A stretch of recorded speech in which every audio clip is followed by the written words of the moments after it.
I remember stepping off the bus with my buddies. And I can remember being very young and being with my father and just being awestruck.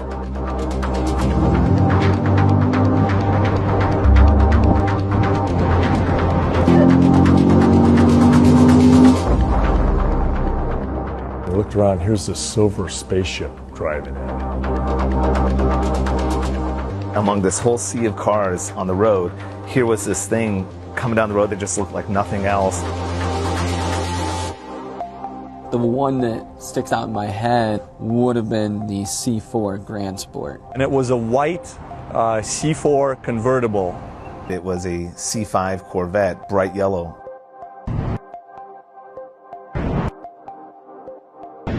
It's this awe-inspiring vehicle. It's an attainable vehicle, but it's also something that is born out of pure function. And quite frankly, by the time you get to 8, it's the full embodiment of what that is.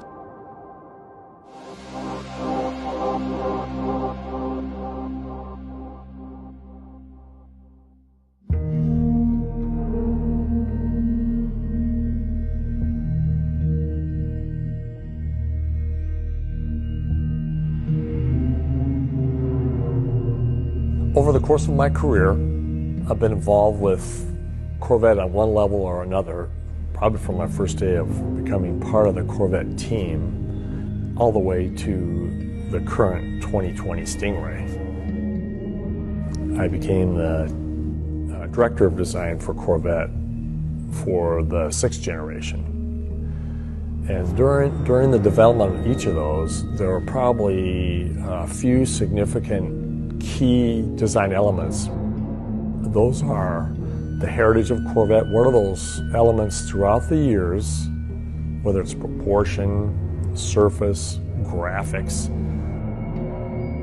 that you can identify and then distill down to their basic elements in a timeless way. Like, for instance, the fender shapes, the profile, the proportion really is big. We have this canopy on a lower fuselage like a jet fighter. That's probably the second element, is aircraft have been inspirational. And why is that? Because they're usually high performance, they're purpose driven, there's a singular mission for them, and it relates to Corvette beautifully. Another aspect is racing. Racing has had a huge influence on Corvette, and particularly, obviously, this last 2020 Stingray is a culmination of all that experience. Well, the character that you see of the car, the design, is influenced by the functional aspects of the race vehicles.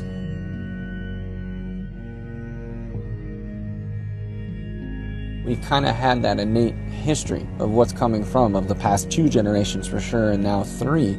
My point is that you see this level of functioning continue grow and grow, and then you get back into the racing program at the same time then, and you see that where the track starts to become the inspiration for the regular man. And I think that's always been a beautiful part about Corvette, is that we're going to the track with this, we're doing our best to win. Obviously it's a shift in where we've placed a motor, but the reality is what caused that shift was what you saw grow from 4 to 5 to 6 to 7. We peaked out where we were at, and it was time to move on. And I remember clearly Tad Schechter, the chief engineer, saying, you know, we've optimized this platform as much as we possibly can. Now it's time to go to mid-engine.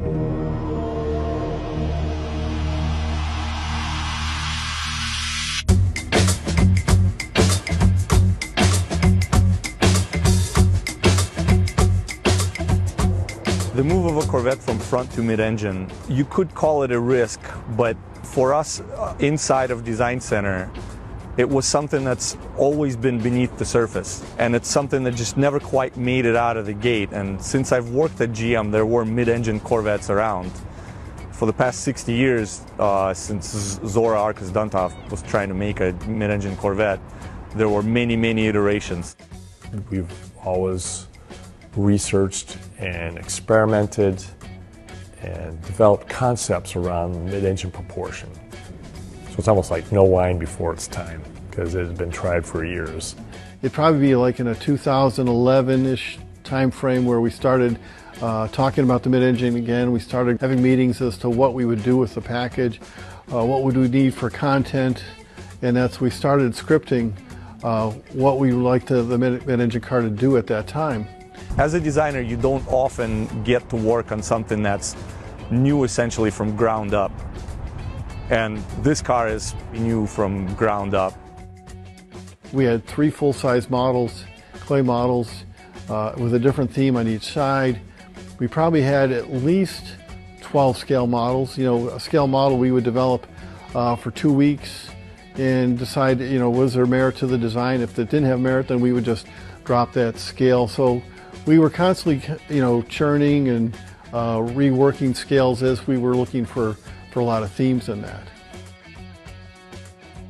By moving to the mid-engine layout, what that enabled as far as from a performance figures, as far as interior layout and visibility, going from the C7 Corvette to the C8, the 7th generation Corvette had kind of that arc of driver controls in front of you. And now we were taking it and literally kind of turning it on its side and making it really this 3-dimensional thing that you were sitting in. The difference of how extreme, how much lower the IP is, how much richer all the materials are, how much more sculptural and 3-dimensional the interior space is. I think that's going to be a really big takeaway and something that a lot of people aren't going to be expecting when they get inside of it. If you jump from a current Corvette C7 to the C8, the experience that the customer is going to get, when you start adding that all together, it's hard to look at going to a mid-engine configuration as a risk. It's going to take all those things that the front engine car did and just take them to the next level.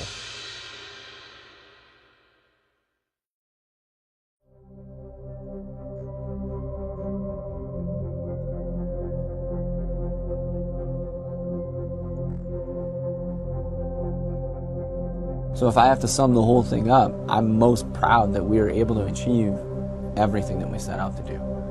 But what I actually think the greatest success was is that as you get in it and you use it, you don't really notice that you're doing something different. It feels intuitive. It feels like you're a part of the car. It feels like the right decision.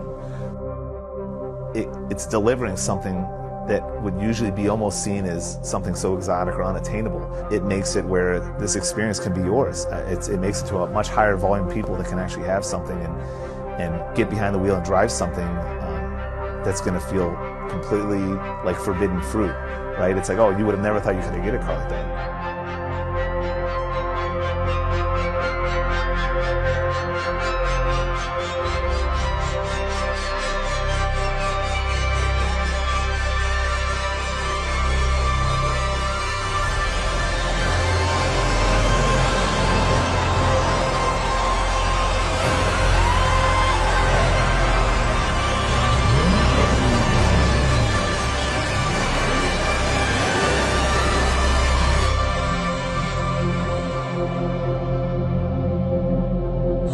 Although we all feel a sense of accomplishment for finally, this was the right time to work on and introduce a mid-engine Corvette.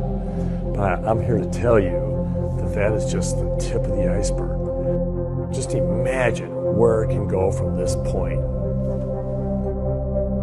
This is just the beginning.